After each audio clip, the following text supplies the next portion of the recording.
Kegiatan pengembangan model ketahanan dan konsumsi pangan bergizi serta berkelanjutan dilakukan di 2 desa, yaitu Desa Tandulat Yangga yang berada di Kecamatan Gaha Ori Angu, juga ada Desa Luku Kamaro yang berada di Kecamatan Kota Waingapu.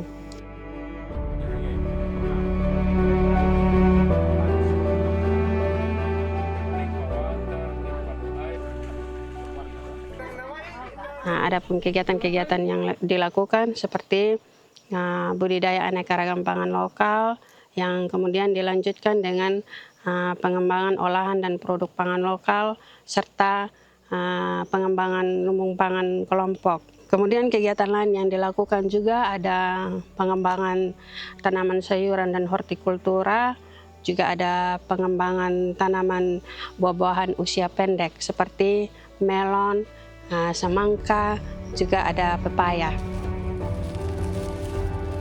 Selama ini kami tidak paham tentang pemakanan lokal. Kami hanya tahu bahwa makanan lokal itu adalah suatu makanan sampingan saja bagi kehidupan hari-hari dalam kehidupan rumah tangga. Dan kami tidak pernah sadari bahwa hal itu adalah suatu makanan yang bergizi. Dan kami hanya tahu saja makanan yang mengandung gizi itu adalah nasi seperti nasi putih atau nasi jagung, itu saja. Di samping itu kami tidak pernah tahu kalau ubi kayu, ubi jalar, petatas, pokoknya ubi-ubi yang ada di sekitar kami sini. Kami hanya campakkan begitu saja. Dan ketika kami idam untuk makan, baru kami pergi cari untuk gali dan kami makan. Ya, kami juga berterima kasih banyak kepada pihak Kopesda bahwa ketika kami tidak tahu bahwa hal itu adalah hal yang biasa-biasa saja, ternyata adalah hal yang sangat luar biasa bagi kehidupannya kami masyarakat.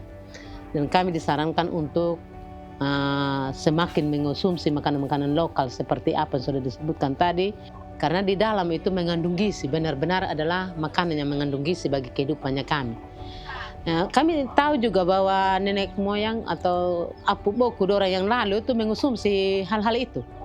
Mereka selalu panen iwi, iris kecil-kecil, rendam di air, dan mereka sisipkan itu untuk pada musim kemarau baru, terus pas musim hujan turun, kita baru makan nasi. Kalau musim-musim kemarau, makan makanan itu, makanan lokal itu saja. Kami tidak sadari juga, kami hanya tahu mungkin itu hanya makanan-makanan tambahan saja. Tapi ketika kami sudah diajari, diberitahu tentang hal itu, maka kami tahu bahwa makanan itu adalah makanan yang sangat bergizi dan membantu pertumbuhan tubuh seseorang. Bukan saja untuk sekedar kenyang, tetapi juga membantu pertumbuhan juga. Dan ternyata sekarang di kota-kota sudah banyak yang mengonsumsi ubi kayu menjadi keripik, keladi juga demikian, ada yang buat kue-kue. Ya, kami tahu saja mungkin ini kue-kue keladi, kue ubi petatas ini mungkin hanya untuk mendapatkan uang. Tapi ternyata di dalam itu dia mengandung gizi.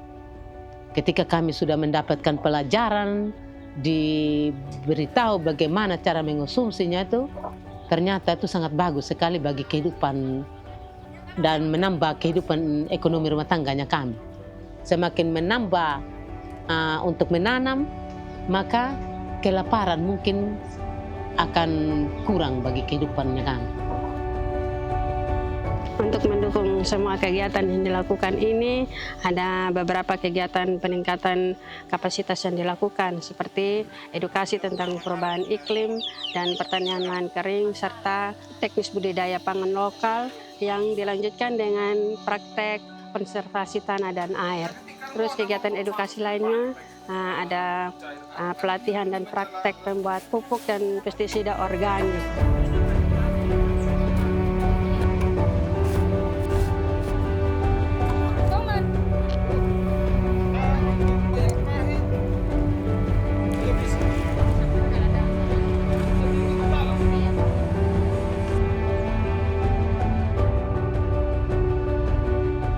Pertanian konservasi tanah dan air juga kami dorong, khususnya di 2 desa ini, di lahan anggota kelompok masing-masing berada di lahan yang cukup miring.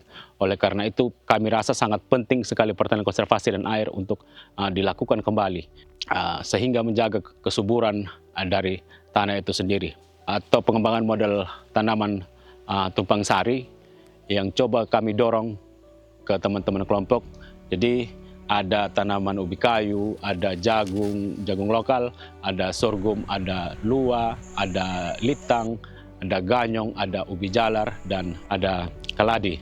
Jadi kurang lebih ada 8 pangan lokal yang kami intervensi di teman-teman di 2 kelompok ini. Dengan program ini, kami kelompok tambah semangat untuk perluasan lahan di kelompok tani Imbuluri dibanding tahun-tahun yang lalu. Dengan adanya kemarau panjang, dengan hujan yang tidak menentu, baru sekarang saja dengan adanya pelatihan-pelatihan dari Yayasan Kopesda, kami tahu bagaimana keadaan kemarau panjang dengan kemarau pendek. Kami selaku masyarakat hanya saja kami menunggu kapan hujan turun, baru kami menanam. Biar lambat, tidak menentu saat tanamnya kami selaku masyarakat. Dengan adanya pelatihan di sini, kami sudah tahu persiapan kami selaku masyarakat.